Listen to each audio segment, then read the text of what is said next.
कैसे होता है गर्भवती महिला का अंतिम संस्कार? प्रिय श्रोताओं, क्या आपने कभी सोचा है अगर कोई गर्भवती महिला इस संसार से विदा हो जाए तो उसके अंतिम संस्कार में क्या होता है?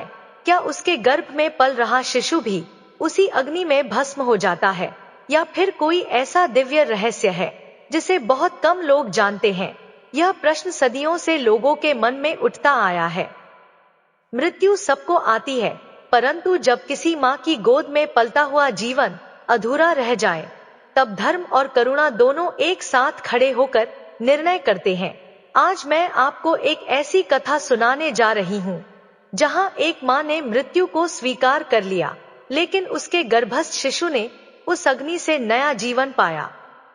यह केवल एक कहानी नहीं, बल्कि मृत्यु और जन्म का शाश्वत रहस्य है। इसलिए कहानी को अंत तक जरूर सुने।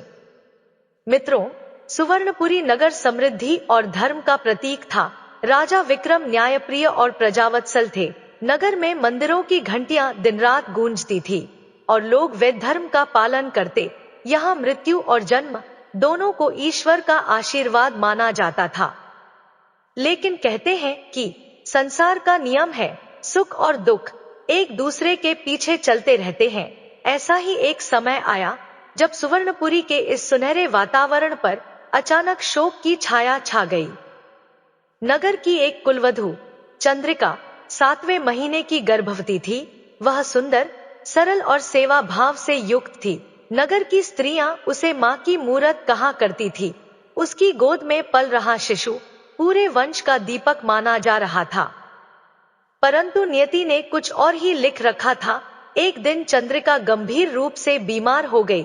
वह तेज ज्वर से तपने लगी। उसका शरीर निढाल हो गया। वैद्य आए, औषधियां दी गईं, मंत्रोच्चारण कर रोग हरने की प्रार्थना हुई, लेकिन मृत्यु की छाया धीरे धीरे पास आती गई। गृहस्थ, स्त्रियां और नगर के लोग घर के बाहर खड़े होकर एक ही प्रार्थना करते, हे ईश्वर, माँ और बच्चे दोनों को बचा लो। परंतु ईश्वर की इच्छा के आगे कौन खड़ा हो सकता है? चंद्रिका ने अंतिम सांस ली। उसका चेहरा शांत था, मानो गहरी नींद में हो। परंतु जैसे ही उसकी सांस रुकी, घर में हाहाकार मच गया। माँ ने अपने सिर पर हाथ मार लिया, पिता फूट फूट कर रोने लगे और स्त्रियां विलाप करते हुए कहने लगी, हे विधाता, एक माँ की गोद क्यों सूनी कर दी? उसके गर्भ में पल रहे शिशु का क्या दोष था? यह समाचार पलक झपकते ही पूरे नगर में फैल गया। हर गली, हर चौक, हर मंदिर के प्रांगण में शोक की छाया छा गई। लोग अपने अपने काम छोड़कर एक दूसरे से यही प्रश्न करने लगे, क्या गर्भस्थ शिशु भी उसके साथ ही मर गया? यदि जीवित है तो उसका क्या होगा? शोक की लहर इतनी गहरी थी कि मंदिरों की घंटियां तक धीमी पड़ गईं। राजमहल तक यह समाचार पहुंच गया। राजा विक्रम और रानी सुचित्रा भी इस घटना से व्यथित हो उठे। राजा ने अपने मंत्री को आदेश दिया, इस घटना की पूरी जानकारी लाओ। यदि यह सच है तो हमें धर्म का मार्ग तय करना होगा।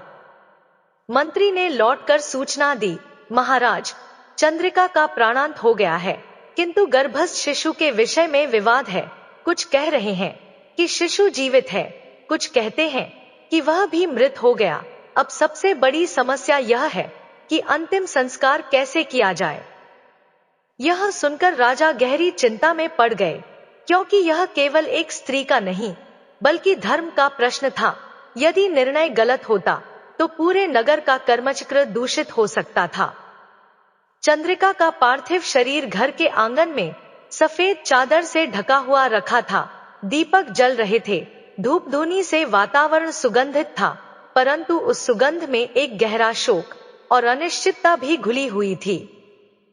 चारों ओर लोग इकट्ठे हो गए थे, पड़ोसी, रिश्तेदार, नगरवासी, हर कोई आकर रो रहा था। लेकिन शोक से भी बड़ा प्रश्न सबके सामने खड़ा था, अब आगे क्या किया जाए? गृहस्थ स्त्रियां एक दूसरे से कहने लगी, क्या माता और शिशु दोनों को एक साथ अग्नि को सौंप देना उचित होगा? तुरंत ही दूसरी ओर से उत्तर आता, नहीं बहन, गर्भस्थ शिशु जीवित हो भी सकता है, अग्नि में देना तो हत्या होगी।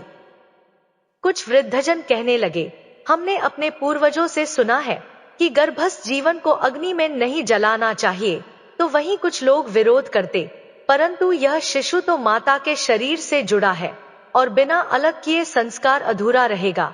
दोनों को एक साथ ही अग्नि में समर्पित करना चाहिए। एक पंडित जी ने कहा, शास्त्रों के अनुसार यदि गर्भस्थ शिशु मृत हो चुका हो तो माता के साथ ही उसका संस्कार किया जा सकता है।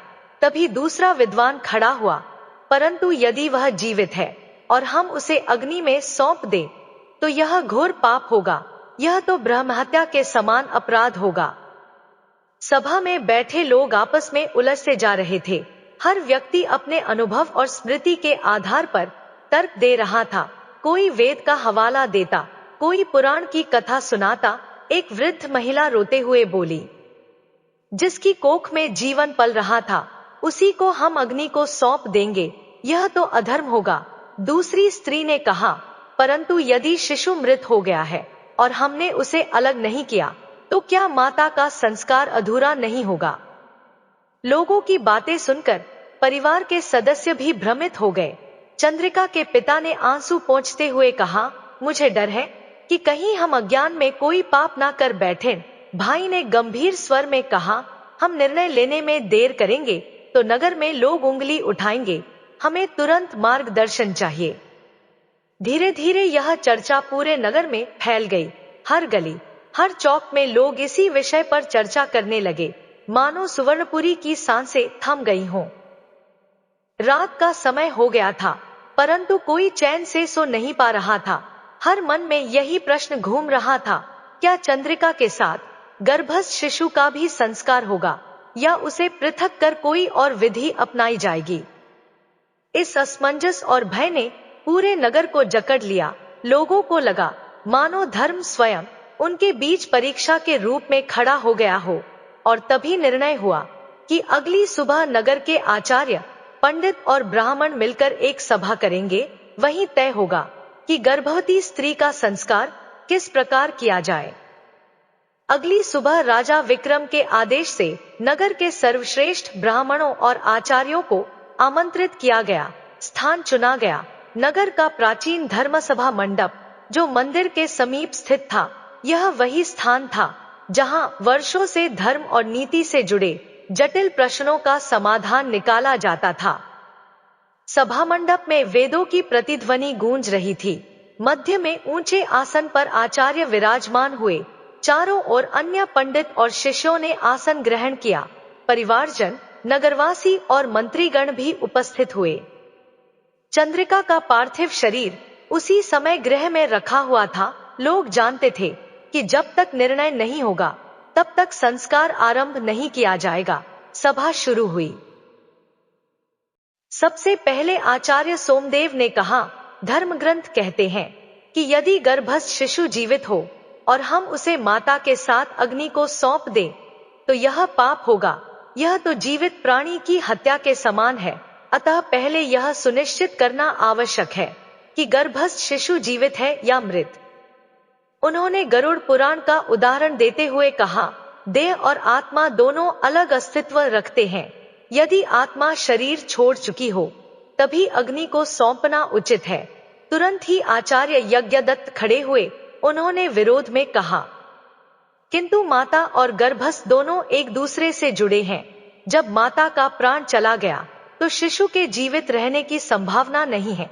यदि उसे जबरन पृथक करने का प्रयास किया गया तो यह प्रकृति के नियम के विरुद्ध होगा। उन्होंने मनुस्मृति का हवाला दिया, जहां माता शरीर छोड़ देती है वहां गर्भस्थ भी जीवन त्याग देता है। तभी पंडित वचस्पति बोले, नहीं, यह मत अधूरा है। इतिहास गवाह है कि कई बार गर्भस्थ शिशु माता की मृत्यु के बाद भी जीवित पाया गया। ऐसे में यदि हम उसे अग्नि को सौंप दें तो यह सबसे बड़ा अधर्म होगा। धरती माता ही उसका पोषण कर सकती है, अतः गर्भस्थ को पृथ्वी को सौंपना चाहिए, ना कि अग्नि को। इसके विपरीत एक वृद्ध विद्वान ने कहा, परंपरा यह रही है कि जब किसी स्त्री का निधन होता है तो उसके साथ गर्भ भी अग्नि को सौंपा जाता है। दोनों का जीवन एक दूसरे से जुड़ा है। यदि हम अलग अलग संस्कार करेंगे तो तो यह रिवाज के विपरीत होगा। सभा में उपस्थित लोग एक दूसरे की बातें ध्यान से सुन रहे थे। कभी हाँ की ध्वनि उठती, कभी नहीं की। हर विद्वान शास्त्रों का अलग अलग उद्धरण दे रहा था। कभी वेद का हवाला दिया जाता, कभी स्मृति का, कभी कोई पुराण से कथा सुनाता, तो कभी कोई लोक परंपरा का उल्लेख करता। लेकिन एक निष्कर्ष तक पहुंचना असंभव प्रतीत हो रहा था। चंद्रिका के परिवारजन की आंखों से आंसू लगातार बह रहे थे। वे बार बार कहते, महाराज, जो भी धर्म का मार्ग है, हमें वही बताइए, हम पाप का भार नहीं लेना चाहते। सभा का वातावरण भारी होता जा रहा था। राजा विक्रम सभा के कोने में मौन बैठे थे। उनका हृदय भी दुविधा में था। उन्होंने सोचा, यदि हम गलत निर्णय देंगे तो यह केवल एक स्त्री या एक शिशु का नहीं, बल्कि पूरे नगर के धर्म का अपमान होगा। सभा में सबकी दृष्टि अंततः उन्हीं पर टिक गई। अब निर्णय महाराज को ही लेना होगा। राजा का हृदय दो भागों में बंट चुका था। एक और वे धर्म ग्रंथों की मर्यादा को देखते थे। यदि गर्भस्थ जीवित हो तो उसे अग्नि को सौंपना अधर्म है। दूसरी ओर वे परंपरा और लोकरीति को देखते थे। माता और गर्भस्थ को अलग करना अस्वाभाविक माना जाएगा। राजा सोचने लगे, यदि मैं गर्भस्थ को अग्नि को सौंप दूं और वह जीवित हुआ तो यह ब्रह्महत्या का पाप होगा। यदि मैं उसे पृथ्वी को सौंप दूं और वह मृत निकला तो लोग कहेंगे कि राजा ने परंपरा तोड़ दी। यह विचार उनके हृदय को छलनी करने लगा। उसी समय चंद्रिका के पिता और भाई सभा में आए। वे विलाप करते हुए बोले, महाराज, आप ही हमारे लिए धर्म का मार्ग बताइए। हम शोक में डूबे हैं, समझ नहीं पा रहे कि क्या करें। हमें ऐसा मार्ग चाहिए जिससे हमारी बेटी और उसके गर्भस्थ शिशु की आत्मा को शांति मिले। राजा विक्रम का हृदय द्रवित हो उठा। उन्होंने मन ही मन सोचा, यह केवल परिवार का नहीं, बल्कि पूरे नगर का प्रश्न है। यदि गलत निर्णय हुआ तो यह कलंक मेरे ही शासन पर लगेगा। राजा के प्रधानमंत्री ने धीरे से कहा, महाराज, धर्म के इतने गंभीर प्रश्न का उत्तर केवल विद्वानों की बहस से नहीं मिलेगा। हमें किसी ऐसे ऋषि की शरण लेनी चाहिए जिनका ज्ञान और तपस्या निर्विवाद हो। यह सुनकर राजा की आंखों में आशा की किरण जगी। वे जानते थे कि सुवर्णपुरी के पास ही एक प्राचीन आश्रम था जहां ऋषि व्योमदत्त निवास करते थे। वे अपने गहन ध्यान और अद्भुत अंतर्दृष्टि के लिए प्रसिद्ध थे। लोग कहते थे कि उनके पास स्वर्ग और पाताल के रहस्यों का भी ज्ञान है। राजा विक्रम ने सभा की ओर देखा और गंभीर स्वर में कहा, हे आचार्यों और ब्राह्मणों, मैंने आप सबकी बातें सुनी। हर एक का मत अपने स्थान पर उचित है, परंतु इस विषय पर स्पष्ट निर्णय नहीं निकल पा रहा। यह धर्म का ऐसा गूढ़ प्रश्न है जिसका उत्तर केवल शास्त्रों में नहीं, अनुभूति में भी निहित है। अतः मैं आदेश देता हूं कि तुरंत ऋषि व्योमदत्त को बुलाया जाए। उनके वचनों से ही हम सबको मार्गदर्शन मिलेगा। जब तक ऋषि का निर्णय नहीं होगा तब तक चंद्रिका का संस्कार स्थगित रहेगा। यह सुनकर नगरवासी थोड़े शांत हुए। लोगों ने कहा, सही है, ऋषि व्योमदत्त का वचन ही अंतिम होगा। उनकी दृष्टि धर्म और अधर्म के बीच का अंतर स्पष्ट कर देगी। लेकिन समय बीत रहा था। चंद्रिका का पार्थिव शरीर अब भी घर में रखा था। परिवारजन की स्थिति अत्यंत दयनीय थी। स्त्रियां विलाप कर रही थी, हे देवी, कब आएगा वह क्षण जब तुम्हें शांति मिलेगी। नगर का वातावरण असमंजस और बेचैनी से भरा हुआ था। हर कोई आंखें आकाश की ओर उठाकर मानो यही प्रार्थना कर रहा था, हे भगवान, धर्म का सही मार्ग हमें दिखाओ। राजा विक्रम का आदेश मिलते ही नगर के दो विश्वस्त सेवक घोड़ों पर सवार होकर आश्रम की ओर रवाना हुए। आश्रम नगर से थोड़ी दूर घने वृक्षों और शांत झील के पास स्थित था। लोग कहते थे कि वहां प्रवेश करते ही मन से सभी विकार अपने आप शांत हो जाते हैं। जब दूत वहां पहुंचे तो उन्होंने देखा कि आश्रम चारों ओर से हरे भरे वृक्षों और सुगंधित पुष्पों से घिरा हुआ है। पक्षियों की मधुर ध्वनि और वेदपाठ की गूंज वातावरण को दिव्यता से भर रही थी। वहां तपस्वी शिष्य ध्यान और जप में लीन थे। सबसे भीतर एक कुटिया थी, जिसके सामने अग्निकुंड जल रहा था। वहां एक दिव्य आभा से युक्त वृद्ध ऋषि ध्यानमग्न बैठे थे। वे ही थे ऋषि व्योमदत्त। उनका स्वरूप अद्भुत था। दूध सा श्वेत दाढ़ी, कमल के समान नेत्र और मुखमंडल पर ऐसी शांति मानो स्वयं ब्रह्मा का प्रतिबिंब हो। राजदूतों ने भूमि पर दंडवत होकर कहा, हे महर्षि, महाराज विक्रम ने आपको विनम्र आमंत्रण भेजा है। नगर में एक गंभीर संकट उत्पन्न हुआ है। गर्भवती स्त्री का देहांत हो गया है और धर्म का प्रश्न है कि उसके अंतिम संस्कार की विधि क्या हो। संपूर्ण सभा दुविधा में है। आपके बिना यह निर्णय असंभव है।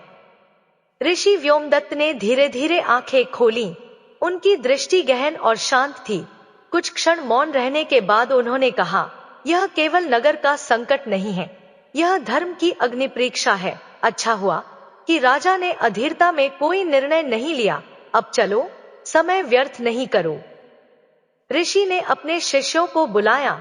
कुछ शिष्य उनके साथ चलने लगे और कुछ को आश्रम में रहने का आदेश मिला। जब ऋषि व्योमदत्त आश्रम से बाहर निकले तो वातावरण में एक अद्भुत परिवर्तन हुआ। पवन मंद और सुगंधित हो गया। आकाश में बादल हटकर मानो स्वच्छता का मार्ग देने लगे। लोग कहते हैं कि जब भी ऋषि कहीं जाते थे तो पशु पक्षी मौन होकर उनकी ओर देखने लगते थे, मानो प्रकृति स्वयं उनका स्वागत करती हो। ऋषि के नगर में प्रवेश करते ही लोग अपने अपने घरों से बाहर निकल आए। कोई फूल अर्पित करता, कोई चरणों को प्रणाम करता। स्त्रियां आंगन से दीपक जलाकर खड़ी हो गईं। लोगों के चेहरों पर चिंता की रेखाएं थी, लेकिन ऋषि को देखकर उनमें आशा का संचार होने लगा। सभा भवन में जैसे ही ऋषि प्रवेश किए, सब लोग खड़े हो गए। राजा विक्रम ने सिंहासन से उतरकर उन्हें प्रणाम किया और कहा, गुरुदेव, आपके चरणों से यह सभा पवित्र हो गई। हम सभी धर्म की राह खोज रहे हैं। आपकी दिव्य दृष्टि ही हमारे अंधकार को प्रकाश दे सकती है। ऋषि ने गंभीर और करुण स्वर में कहा, राजन, मैं जानता हूं कि प्रश्न क्या है। गर्भवती स्त्री के अंतिम संस्कार का विषय केवल परंपरा नहीं, बल्कि जीवन और मृत्यु के गहन रहस्यों से जुड़ा हुआ है। इसमें जल्दबाजी करना अनुचित होगा। अब आप सब मुझे विस्तार से घटना सुनाइए। राजा विक्रम ने चंद्रिका की पूरी घटना और विद्वानों के अलग अलग मत ऋषि को सुनाए। ऋषि व्योमदत्त गहरी ध्यानावस्था में आंखें बंद करके सब सुनते रहे। कुछ क्षण बाद उन्होंने कहा, राजन, यह प्रश्न केवल शरीर और परंपरा का नहीं है, यह आत्मा और धर्म का प्रश्न है। कल प्रातः मैं स्वयं चंद्रिका के पार्थिव शरीर के पास जाकर ध्यान करूंगा, तभी अंतिम निर्णय स्पष्ट होगा। नगर के लोगों में रात भर बेचैनी रही। सबकी आंखें सुबह की प्रतीक्षा में थी, जब ऋषि व्योमदत्त चंद्रिका के पार्थिव शरीर के पास जाकर धर्म का निर्णय करेंगे। सूर्य की प्रथम किरण के साथ ही ऋषि व्योमदत्त, राजा विक्रम और नगर के प्रमुख वहां पहुंचे। ऋषि का स्वरूप अद्भुत शांति से भरा था। उन्होंने किसी को कुछ कहने का संकेत नहीं दिया और धीरे धीरे चंद्रिका के शव के पास जाकर आसन पर बैठ गए। उन्होंने आंखें बंद की, हाथों को ध्यान मुद्रा में रखा और गहरी सांसें लेकर समाधि में लीन हो गए। संपूर्ण वातावरण मौन हो गया। ना पक्षियों की चहचहाहट, ना लोगों की फुसफुसाहट, मानो समय थम गया हो। ऋषि ने अपनी गहन ध्यान शक्ति से सूक्ष्म लोक की यात्रा प्रारंभ की।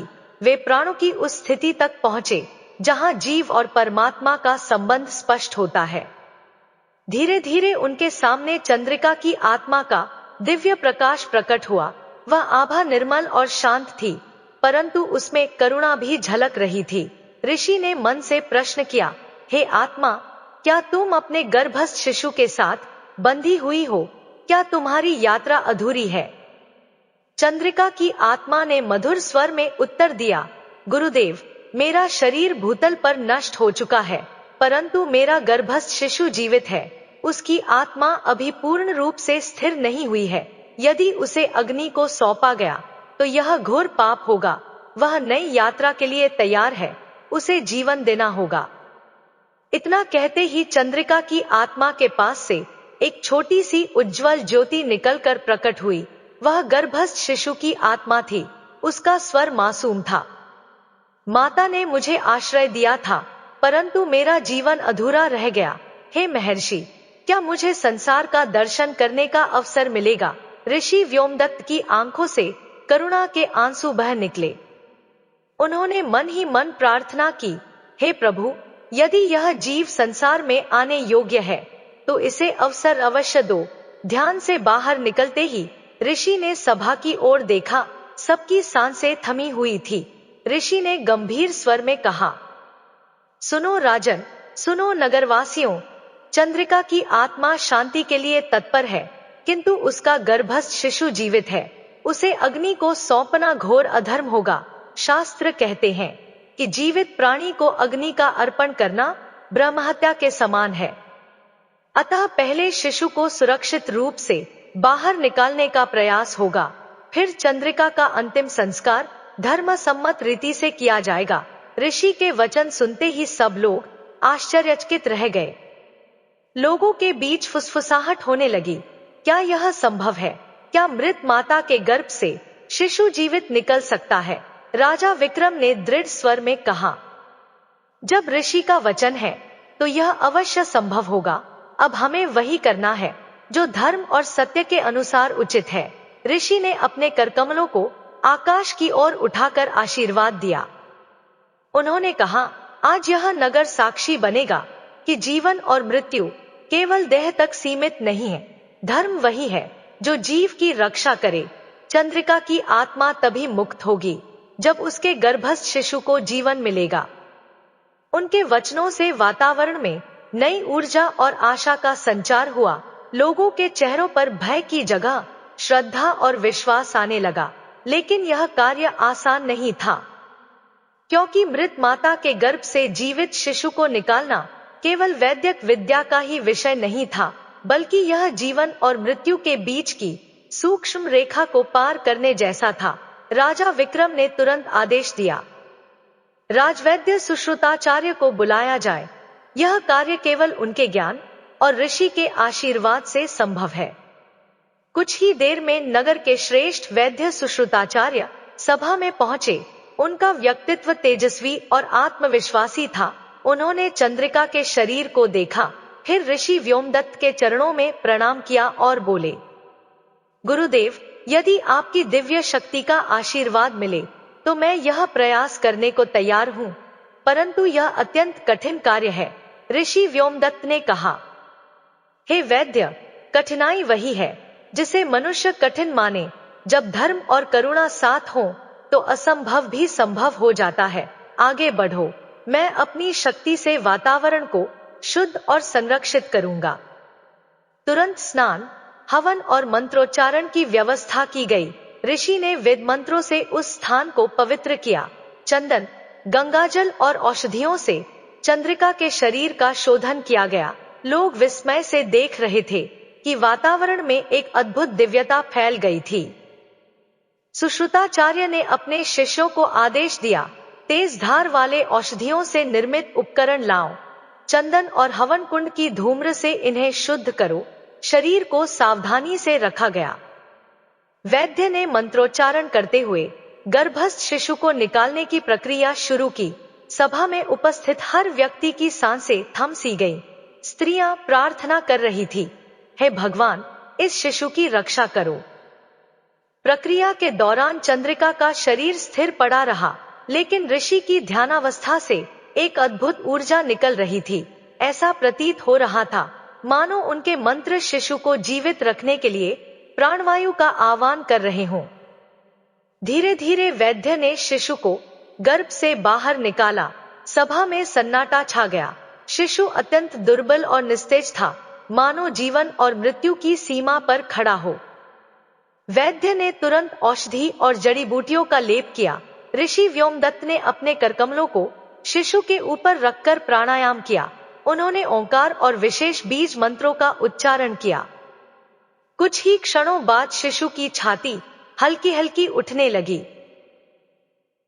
सबकी आंखें आंसुओं से भर गईं और तभी शिशु ने एक हल्की सी रोने की आवाज निकाली।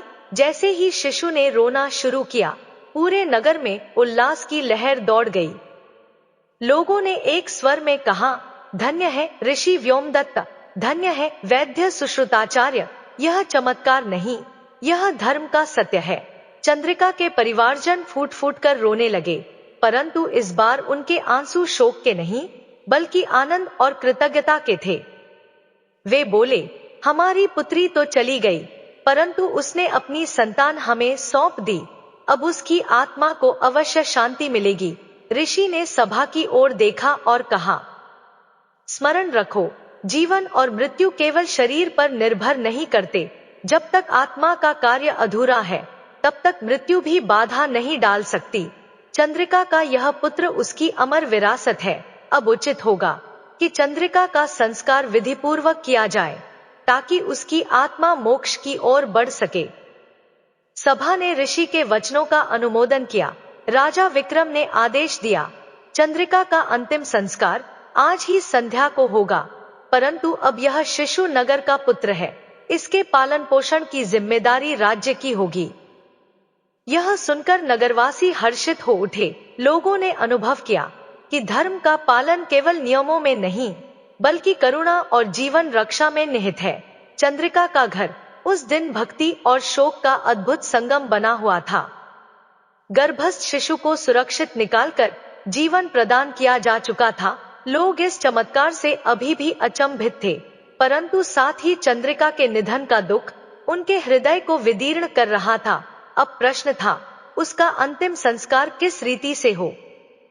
ऋषि व्योमदत्त ने पहले ही स्पष्ट कर दिया था कि चूंकि गर्भस्थ शिशु अब स्वतंत्र है, अतः चंद्रिका का संस्कार अन्य स्त्रियों की भांति विधिपूर्वक किया जाएगा। नगर के ब्राह्मणों ने वैदिक मंत्रों का उच्चारण शुरू किया। चंद्रिका के शरीर को स्नान कराकर गंगाजल और चंदन से पवित्र किया गया। उसे स्वर्णाभूषणों से नहीं, बल्कि तुलसी दल और पुष्प मालाओं से सजाया गया। स्त्रियां रोते रोते उसके सिरहाने दीपक रख रही थी। माता पिता ने पुत्री के चरणों में बैठकर विलाप किया, हे पुत्री, तूने हमें एक अमर उपहार दिया, परंतु स्वयं हमसे दूर चली गई। जब चंद्रिका की अंतिम यात्रा प्रारंभ हुई, तो पूरा नगर मार्ग में उमड़ आया। कोई पुष्प अर्पित कर रहा था, कोई गंगाजल छिड़क रहा था, हर आंख आंसुओं से भरी हुई थी। लोग कहते जा रहे थे, चंद्रिका ने त्याग और मातृत्व का अद्वितीय उदाहरण दिया है, उसकी आत्मा अवश्य ही दिव्य लोक में जाएगी। नगर के बाहरी भाग में, जहां पवित्र सरस्वती नदी बहती थी, वहां चिता बनाई गई। चंदन की लकड़ियां, घी और औषधियों से उसे सजाया गया। ऋषि व्योमदत्त स्वयं अग्निकुंड के पास खड़े होकर मंत्रोच्चारण कर रहे थे। उनकी आवाज में करुणा और गंभीरता दोनों झलक रही थी। राजा विक्रम भी वहां उपस्थित थे। उन्होंने अपने हाथों से चंदन की एक लकड़ी रखी और कहा, चंद्रिका केवल एक स्त्री नहीं, बल्कि धर्म की प्रतीक बनकर इस संसार से विदा हो रही है। शिशु को वैद्य और दाइयों की देखरेख में सुरक्षित रखा गया था, परंतु परंपरा अनुसार पुत्र की ओर से अग्नि संस्कार करना आवश्यक था। ऋषि ने यह स्थिति देखकर कहा, यह शिशु अभी बाल्यावस्था में है, परंतु उसकी ओर से यह अग्नि दी जाएगी। राजा विक्रम उसके संरक्षक है, अतः वे उसके स्थान पर यह कर्तव्य निभाएंगे। राजा ने चंद्रिका के शिशु की ओर निहार कर प्रणाम किया और उसकी ओर से मुखाग्नि दी। जैसे ही अग्नि की लपटें उठीं, ऋषि व्योमदत्त ने ध्यानमग्न होकर मंत्रोच्चारण किया। उनकी दृष्टि आकाश की ओर थी और उनके मुख से शब्द निकले, हे चंद्रिका, तुम्हारा कर्तव्य पूर्ण हुआ। अब तुम्हारी आत्मा मुक्त होकर उच्च लोक की यात्रा करे। तुम्हारे पुत्र के रूप में तुम्हारी स्मृति सदा जीवित रहेगी। लोगों ने देखा, ज्यों ही अग्नि प्रज्वलित हुई, आकाश में एक श्वेत पीली आभा क्षण भर को चमकी और फिर विलीन हो गई। लोगों ने विश्वास किया कि यह चंद्रिका की आत्मा थी, जिसने मोक्ष की ओर प्रस्थान किया। नगरवासी चिता के चारों ओर खड़े होकर आंसुओं के साथ राम नाम सत्य है का उच्चारण कर रहे थे। स्त्रियों ने अपने माथे पर राख लगाई और कहा, चंद्रिका अमर हो गई है, उसकी कथा आने वाली पीढ़ियों को मातृत्व और धर्म का स्मरण कराएगी। ऋषि व्योमदत्त ने अंत में कहा, आज का यह संस्कार केवल एक स्त्री का संस्कार नहीं था, यह धर्म और करुणा की विजय का प्रतीक है। याद रखो, धर्म वही है जो जीव की रक्षा करे और आत्मा को शांति दे। जैसे ही चिता की अग्नि शांत हुई, नगर का वातावरण भी बदला बदला सा प्रतीत हुआ। जहां पहले शोक और भ्रम का अंधकार था, अब वहां शांति और संतोष का प्रकाश फैल गया। लोग घर लौटते हुए मन ही मन यही कह रहे थे, हमने आज धर्म को जीवित देखा। अब सभी की दृष्टि उस नवजात शिशु की ओर थी। लोग कहते थे, यह कोई साधारण बालक नहीं है, जिसके लिए स्वयं ऋषि ने प्राण प्रतिष्ठा की और जिसे मृत्यु के द्वार से खींच कर लाया गया। उसका भविष्य अवश्य ही असाधारण होगा। राजा विक्रम ने घोषणा की, चंद्रिका के पुत्र का नामकरण विधिपूर्वक ऋषि व्योमदत्त के हाथों से होगा। यह बालक अब केवल अपने परिवार का नहीं, पूरे नगर का पुत्र है। नगर के लोग उत्साहपूर्वक सज कर सभा भवन में एकत्र हुए। पुष्पों की वर्षा की गई, वेद मंत्रों का गान हुआ और शिशु को स्वर्ण पलने में लिटाया गया। उसका कोमल चेहरा मानो दिव्य आभा से आलोकित हो रहा था। ऋषि व्योमदत्त ने शिशु को अपनी गोद में लिया। उन्होंने कुछ क्षण तक उसकी आंखों में गहराई से देखा, फिर उन्होंने ध्यानमग्न होकर भविष्य का निरीक्षण किया।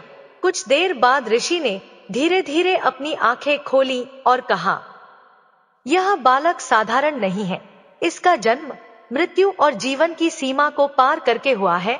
इसमें करुणा और धर्म की विशेष शक्ति है। भविष्य में यह नगर का रक्षक बनेगा और धर्म के मार्ग पर चलकर अन्याय को समाप्त करेगा।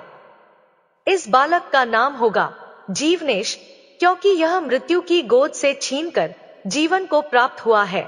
इसका अस्तित्व स्वयं धर्म की अमरता का प्रतीक होगा। ऋषि के वचन सुनते ही पूरा नगर आनंद से झूम उठा। राजा विक्रम ने खड़े होकर घोषणा की, आज से जीवनेश को राजकीय संरक्षण प्राप्त होगा। उसकी शिक्षा, दीक्षा, पालन पोषण और सुरक्षा की जिम्मेदारी राज्य की होगी। वह बड़ा होकर केवल अपने परिवार का नहीं, बल्कि संपूर्ण सुवर्णपुरी का रक्षक बनेगा। ऋषि व्योमदत्त ने सभा को संबोधित करते हुए कहा, याद रखो, जीवन और मृत्यु का रहस्य केवल देह तक सीमित नहीं है। जीवनेश इसका जीवंत प्रमाण है। भविष्य में जब यह बड़ा होगा तो इसकी आत्मा में धर्म का प्रकाश जगमगाएगा। इसे सदैव सत्य, करुणा और न्याय का मार्ग दिखाना, यही इसकी वास्तविक शक्ति होगी। नामकरण के पश्चात नगर में दीप जलाए गए, लोगों ने मिठाई बांटी, वाद्ययंत्र बजे और पहली बार इतने दिनों के शोक के बाद नगर में उत्सव का वातावरण बना। लोग कहते थे, चंद्रिका की आत्मा आज अवश्य ही प्रसन्न होगी। उसका पुत्र नगर की रक्षा करेगा और धर्म का प्रतीक बनेगा। चंद्रिका की घटना ने सुवर्णपुरी की सोच ही बदल दी। अब लोग मृत्यु को केवल अंत नहीं मानते थे, वे समझने लगे कि हर मृत्यु एक नई यात्रा की शुरुआत है। महिलाएं विशेष रूप से इस कथा से गहरा जुड़ाव महसूस करती। वे कहती, चंद्रिका ने अपने गर्भस्थ शिशु के लिए जो त्याग किया, उसने हमें सिखाया कि मां का प्रेम मृत्यु से भी महान है। नगर में अब गर्भवती स्त्रियों को विशेष सम्मान दिया जाने लगा। लोग मानने लगे कि गर्भस्थ शिशु केवल परिवार का नहीं, बल्कि पूरे समाज का उत्तरदायित्व है। मित्रों, यह कहानी हमें यह शिक्षा देती है कि मृत्यु से भयभीत ना होना, क्योंकि मृत्यु अंत नहीं, एक नया आरंभ है। जीवन का सम्मान करो, क्योंकि हर जीवन दिव्य शक्ति का अंश है। और सबसे बढ़कर मां के प्रेम का आदर करो, क्योंकि वही सृष्टि का आधार है। तो प्रिय श्रोताओं, आज कथा कैसी लगी? कमेंट बॉक्स में कमेंट करके जरूर बताएं। वीडियो को लाइक शेयर करें और साथ ही हमारे चैनल को सब्सक्राइब करें। आप सभी का धन्यवाद।